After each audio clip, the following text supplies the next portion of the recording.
আসসালামু আলাইকুম ওয়া রাহমাতুল্লাহ।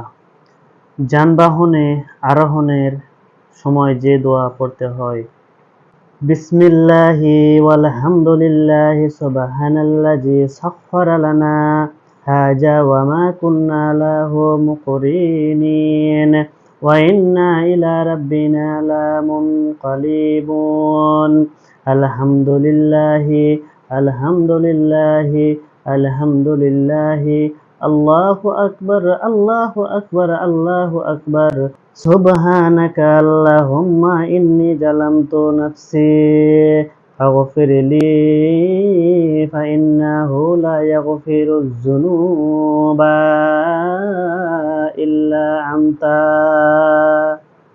অর্থাৎ, আল্লাহর নামে যাত্রা শুরু করলাম, আর সকল প্রশংসা আল্লাহর জন্য। পবিত্র মহান সেই সত্তা,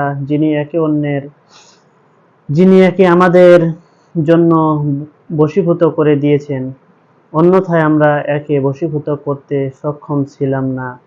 আর আমরা অবশ্যই প্রত্যাবর্তন করব আমাদের প্রতিপালকের দিকে। সকল প্রশংসা আল্লাহর জন্য, সকল প্রশংসা আল্লাহর জন্য, আল্লাহর জন্য সকল প্রশংসা আল্লাহর জন্য। আল্লাহ সবচেয়ে বড়, আল্লাহ সবচেয়ে বড়, আল্লাহ সবচেয়ে বড়। হে আল্লাহ, আপনি পবিত্র মহান।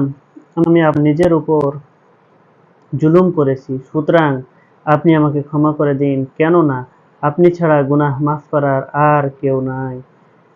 হাদিসটি আবু দাউদ হাদিস নাম্বার 2602, তিরমিজি হাদিস নাম্বার 3446। আমিন।